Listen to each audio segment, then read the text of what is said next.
He fired me 3 months before my pension kicked in. 5 years later, I bought his company and fired him on his grandson's birthday. You think you know how corporate America works? You think loyalty means something? Let me tell you what really happens when you dedicate 27 years of your life to a company, only to discover that to them, you're just another expense to cut. My name is David, and this is the story of how I went from being discarded like yesterday's newspaper to owning the very empire that tried to destroy me. But more importantly, this is about justice, the kind that takes years to serve but tastes sweeter than anything you can imagine. It was a Tuesday morning in March when my world collapsed. I remember because I had just finished my coffee, the same Brazilian blend I'd been drinking for 15 years, when Marcus Wellington called me into his corner office. Marcus, even his name sounded like money and privilege.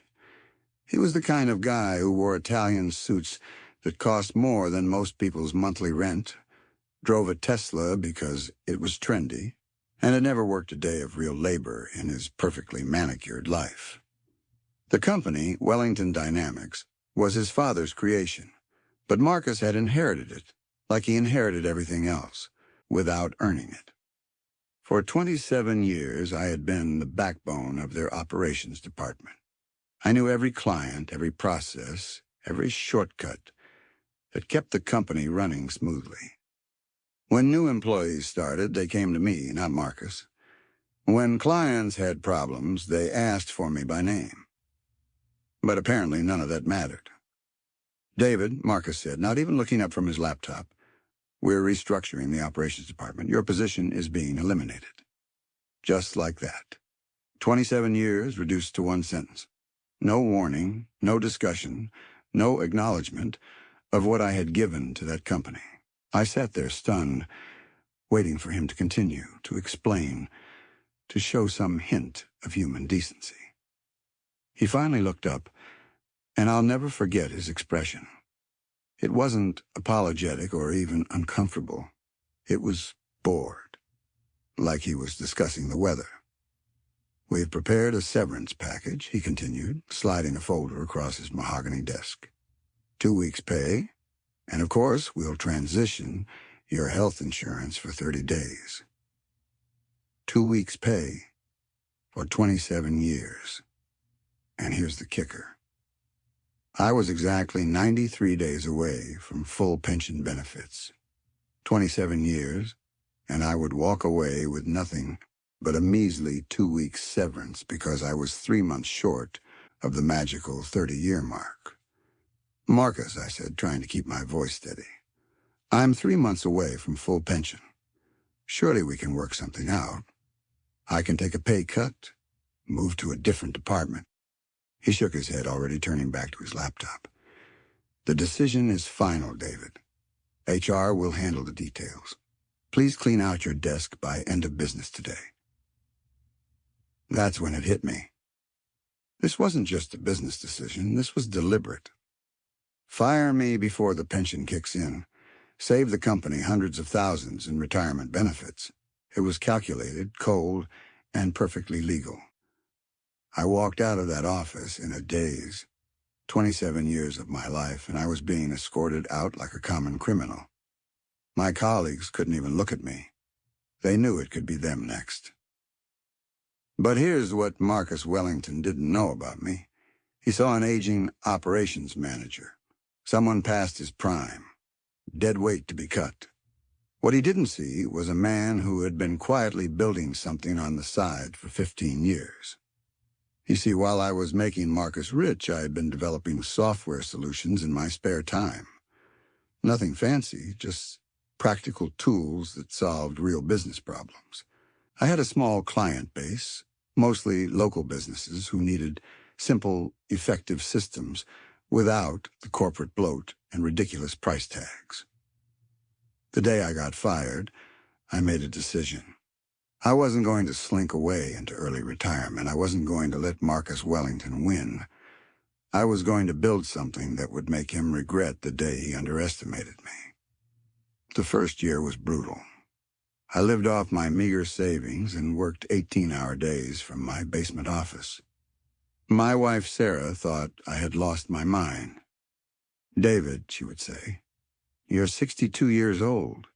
Maybe it's time to slow down, find something part-time, enjoy life."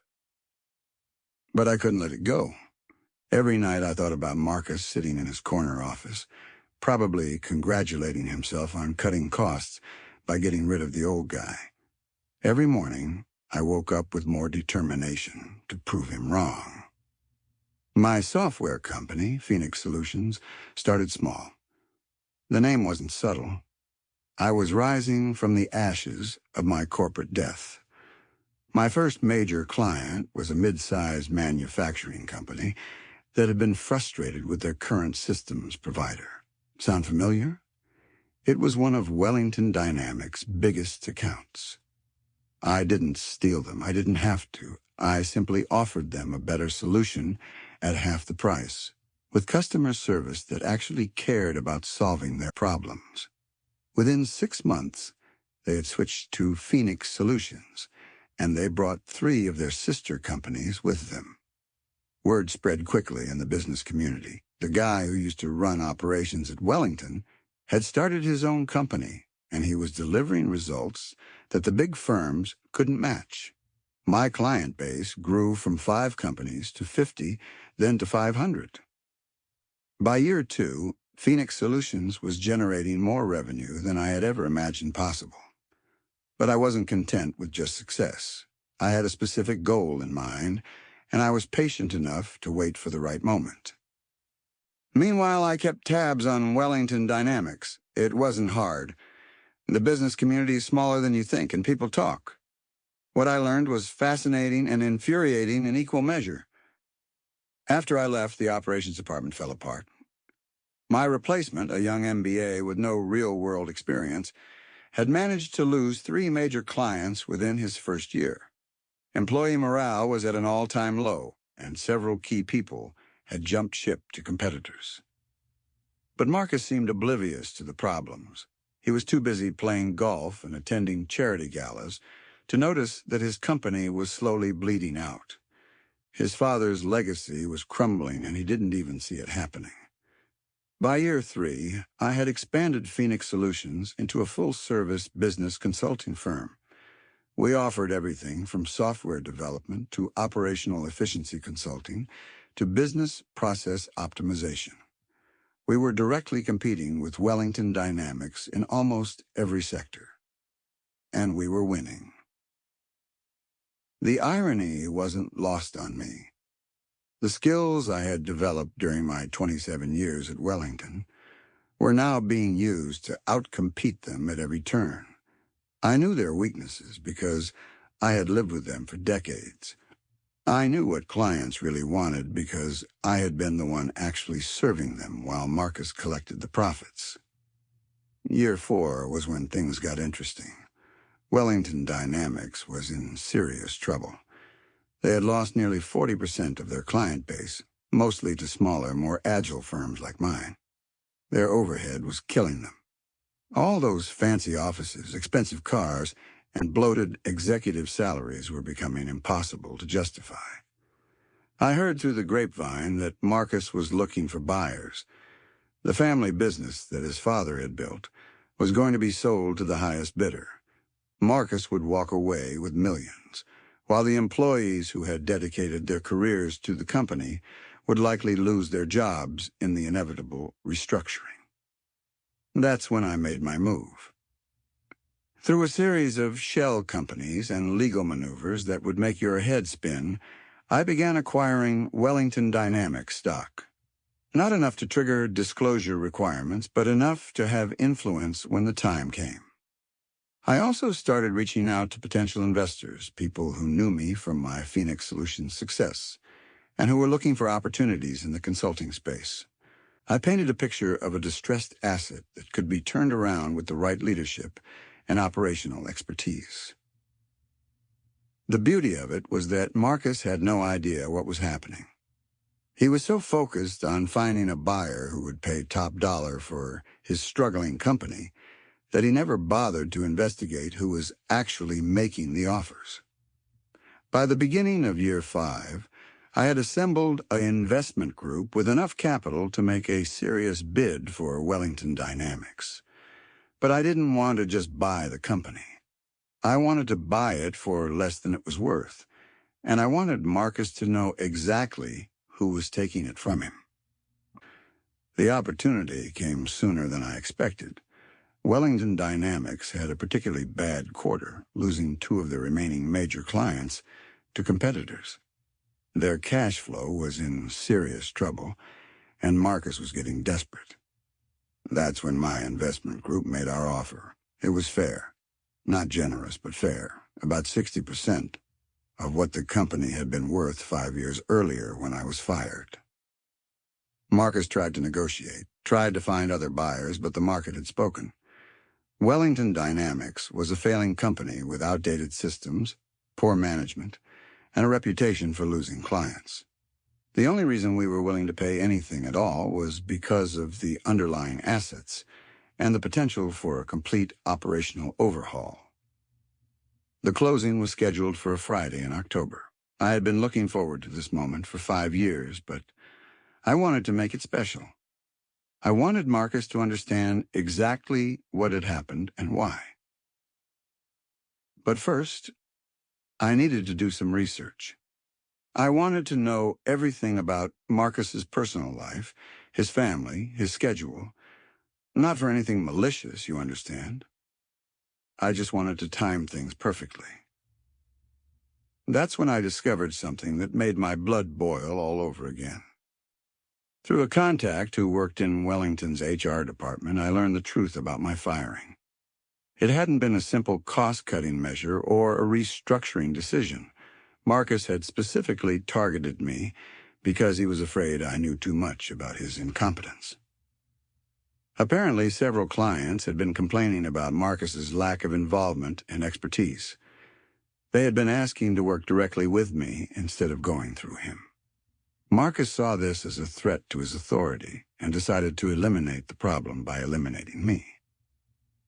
But here's the part that really got to me. He had planned it for months. He had deliberately waited until I was close to pension eligibility, not to save money, but to send a message. He wanted me to know that no matter how valuable I was to the company, he had the power to destroy my future whenever he chose. It was personal. It had always been personal. That's when I decided that my revenge needed to be personal, too. I learned that Marcus's grandson was turning 6 on the day after our closing. There was going to be a big family party, and Marcus was particularly excited about it because the boy was his only grandchild, and they were very close. Perfect. The closing went smoothly. My lawyers handled most of the details while I sat quietly in the conference room, watching Marcus sign away his father's legacy. He looked tired, defeated, but also relieved. He probably thought he was getting out before things got worse. When it was over, he actually shook my hand. "Good luck with the company, David. I hope you can do better with it than I did." I smiled and said, "Oh, I plan to do much better, Marcus. Much better." He looked confused for a moment, like he was trying to place where he knew me from, but then he shrugged and walked away. After 5 years, he had completely forgotten the man whose life he had tried to destroy. But I hadn't forgotten him. The next morning, Saturday, I drove to the Wellington Dynamics headquarters. I had my own keys now, my own access codes, my own parking space. The building that had once represented my professional prison was now my kingdom. I walked through the empty halls, remembering all the years I had spent there, all the late nights, all the weekends I had sacrificed for a company that saw me as disposable. But those memories didn't make me sad anymore. They made me determined. I went to Marcus's old corner office, the same one where he had fired me 5 years earlier. I sat in his chair, put my feet up on his mahogany desk, and made a phone call. "Marcus, this is David Chin, the new owner of Wellington Dynamics. I need you to come in today for a brief meeting." There was a long pause. David Chen? Do I know you? We met yesterday at the closing, but we actually have a much longer history than that. I need about 10 minutes of your time. It's Saturday, he protested. It's my grandson's birthday party. I understand, and I wouldn't ask if it wasn't important. Let's say, 30 minutes. I promise it won't take long. He agreed, probably thinking it was some standard post-sale formality that needed to be handled quickly. While I waited for him to arrive, I prepared my office. I put my old employee photo on the desk, the one from the company directory that had been taken just 6 months before I was fired. I also printed out copies of all the financial documents showing Phoenix Solutions' growth over the past 5 years, and a detailed analysis of how Wellington Dynamics had declined during that same period. But the most important thing I prepared was Marcus's termination letter. When he arrived, he looked exactly the same as he had 5 years earlier. Maybe a little grayer, maybe a little more tired, but still carrying himself with that same entitled arrogance that had made him so insufferable. He walked into the office like he still owned it, which I suppose old habits die hard. So, David, what can I help you with? I really do need to get to my grandson's party. I gestured for him to sit in the chair across from the desk, and the same chair I had sat in when he fired me. I wanted to talk to you about the future of Wellington Dynamics under new ownership, I began. But first, I thought you might want to know a little more about who I am. I slid the old employee photo across the desk. He picked it up, studied it for a moment, and I watched as recognition slowly dawned on his face. His expression changed from polite interest to confusion to something approaching horror. You worked here, in operations. For 27 years, I said, until you fired me. 3 months before my pension would have kicked in. On a Tuesday morning in March, 5 years ago. He stared at the photo, then at me, then back at the photo.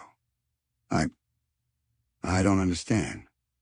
How did I go from being your discarded employee to being your boss? I leaned back in the chair that used to be his. That's a very interesting story, Marcus. Would you like to hear it? For the next 20 minutes, I told him everything. How I had built Phoenix Solutions from nothing. How I had systematically outcompeted his company. How I had assembled the investment group that bought Wellington Dynamics for a fraction of its former value. I showed him the financial documents, the client lists, the revenue projections. I explained how every skill I had developed during my 27 years at his company had been turned against him. You created your own worst enemy, I told him. When you fired me, you didn't just lose an employee. You created a competitor who knew all your weaknesses and had every reason to exploit them. He sat in stunned silence, trying to process what I was telling him. But here's the part I really want you to understand, I continued. This wasn't just business. You made it personal when you deliberately timed my firing to cost me my pension. You made it personal when you did it not because the company needed to cut costs, but because you felt threatened by my competence. I slid another document across the desk. The HR records I had obtained that detailed his real reasons for firing me. You were afraid that clients preferred working with me instead of you. You were afraid that people would realize you had inherited your position instead of earning it. So you decided to destroy my career to protect your ego. His face had gone pale. David, if I made a mistake... Oh, you made a mistake, Marcus. You made the biggest mistake of your professional life. You underestimated me. I opened the final folder on my desk and pulled out his termination letter. Which brings us to why you're really here, I said. You see, I'm restructuring the company. There are going to be some significant changes in management. I slid the letter across the desk. Your position is being eliminated. He picked up the letter with shaking hands and read it. It was almost word for word identical to the letter he had given me 5 years earlier, with one exception. His severance package was exactly what mine had been, 2 weeks' pay. You can't be serious, he whispered. Oh, I'm completely serious, just like you were 5 years ago. I stood up and walked around the desk. The decision is final, Marcus. HR will handle the details. Please clean out your desk by end of business today. He looked up at me with an expression I recognized, and the same stunned disbelief I had felt when he fired me. But David, this is my family's company. My father built this place. Your father built it, I agreed. And you destroyed it. You ran it into the ground with your incompetence and arrogance. The only reason it's worth saving at all is because of people like me, people who actually understood how to serve clients and deliver results. I walked to the door and opened it. Oh, and Marcus, I know today is your grandson's birthday party. I am sure you don't want to be late. But I thought you should know. This termination is effective immediately. Security will escort you out, just like they did with me. He stood up slowly, still holding the termination letter. How can you do this, after everything we've been through? Everything we've been through? I laughed, but there was no humor in it. Marcus, you threw me away like garbage when I was 3 months from retirement. You cost me hundreds of thousands in pension benefits because your ego couldn't handle the fact that I was better at my job than you were at yours. I stepped aside so he could walk past me. Now you know how it feels. Now you know what it's like to have your future destroyed by someone who has the power to do it, and no conscience about using that power. He walked toward the door, then stopped and turned back. What happens now? To the company, I mean. Now I fix everything you broke, I said. I bring back the clients you lost. I rebuild the reputation you destroyed, and I turn this company into what it should have been all along. Everything you could have done, but were too lazy and entitled to actually do. He nodded slowly and walked out. I watched from the window as security escorted him to his car. He sat in the parking lot for a long time, probably trying to figure out how to explain to his family that the company his grandfather had built now belonged to the man he had tried to destroy. But I wasn't done yet. Over the next 6 months, I completely transformed Wellington Dynamics. I brought in my team from Phoenix Solutions, implemented the systems and processes that had made us successful, and began the slow work of rebuilding relationships with former clients. The turnaround was faster than anyone expected. Within a year, we had not only recovered all the clients that Marcus had lost, but it expanded into new markets and increased revenue by 40%. But the real satisfaction came from smaller moments. Like when I hired back 3 of the employees who had been laid off during Marcus's reign of incompetence. Or when I established a pension plan that guaranteed full benefits after 25 years instead of 30. Or when I set up a scholarship fund for employees' children, something Marcus had always claimed the company couldn't afford. I also made sure that everyone in the industry knew the story, not in a vindictive way, but as a business case study.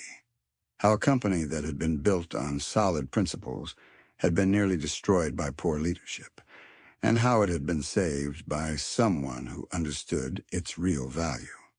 The business community ate it up. I was invited to speak at conferences, written up in industry publications, featured in business school case studies. The story of David Chen and Wellington Dynamics became legendary in consulting circles. But perhaps the most satisfying moment came 2 years after I fired Marcus. I was at an industry conference when I ran into him. He was working for a small consulting firm, making a fraction of what he used to earn, trying to rebuild his reputation from scratch. He saw me across the room and actually walked over. "David," he said, extending his hand. "Congratulations on your success with Wellington. I've been reading about it." I shook his hand. "Thank you, Marcus. How are you doing?" "I'm learning," he said. "Learning what it's like to actually work for a living instead of just inheriting success." There was something different about him. The arrogance was gone, replaced by something that might have been humility. "I owe you an apology," he continued. "What I did to you was wrong. I was threatened by your competence, and I handled it in the worst possible way. I cost you years of your life, and I cost my family a company that had been built over generations." I studied his face, looking for signs of insincerity, but I didn't find any. "I appreciate that, Marcus, but you should know I don't regret any of it. Getting fired was the best thing that ever happened to me. It forced me to discover what I was really capable of." He smiled sadly. "My father always said that adversity reveals character. I guess we both learned something about ours." We talked for a few more minutes, and then he walked away. I watched him go, and for the first time in 7 years, I didn't feel anger when I looked at him. I felt something closer to pity. Marcus Wellington had been born with every advantage: money, connections, a successful family business handed to him on a silver platter. But he had never learned how to earn anything, how to fight for anything, how to build anything from nothing.